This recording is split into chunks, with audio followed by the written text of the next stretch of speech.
This is episode number 924 on the MIT report that 95% of enterprise AI projects fail.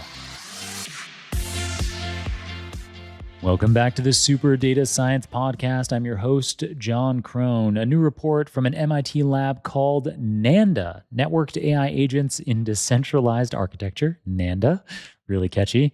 That MIT lab made waves in recent weeks by declaring that 95% of enterprise AI projects fail to deliver measurable business impact. It's a headline that stops you in your tracks. So is it true? And if so, why are so many projects falling short? The researchers at MIT call this phenomenon the GenAI Divide. On one side, almost every company is experimenting with tools like ChatGPT or Microsoft Copilot. Adoption is high, but true transformation is rare. The report found that while 40% of firms deploy AI pilots, only 5% ever reach production at scale. Most projects stall because they don't integrate smoothly into workflows, and crucially, the models used in these projects don't learn. They're static.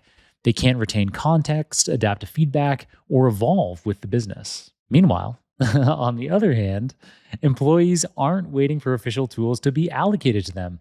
In over 90% of organizations, workers use personal AI accounts to get their jobs done, a so-called shadow AI economy that often delivers more ROI, return on investment, than the sanctioned corporate projects do.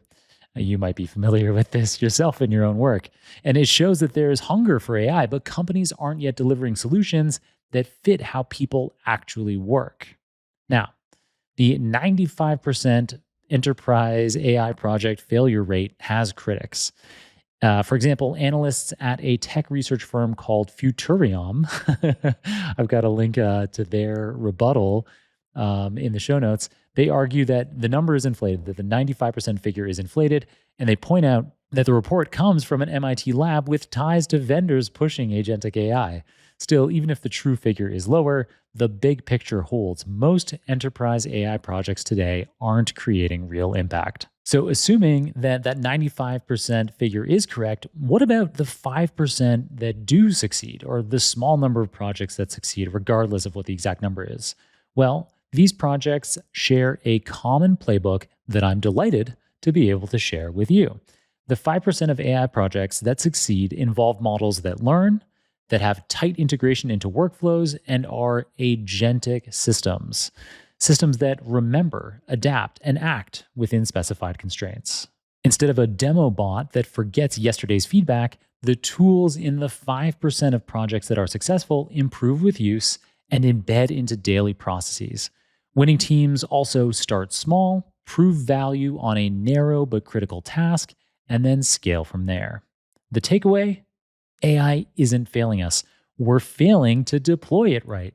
If organizations shift from chasing hype to building adaptive integrated systems, the kind that learn and evolve, more of them can move into that successful 5%.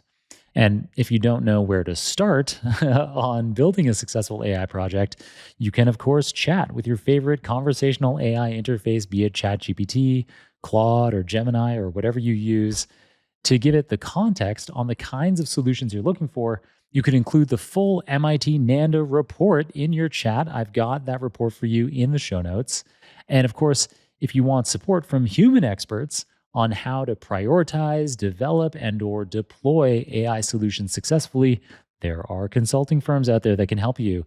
In the US, a particularly well-known and well-regarded AI consulting option is a firm called Tribe AI. I've got a link to them in the show notes, and this isn't promotional on their part. I just happen to, they're really well regarded in general, and so that's just a organic suggestion. But I do have a shameless plug for you because as of a few months ago, I also have my own consulting firm called Y Carrot, and we can also get you rolling. Feel free to DM me on LinkedIn or click the Partner With Us button in the top right corner of ycarrot.com. Yes, there is your shameless plug of the week. All right, that's it for today's episode.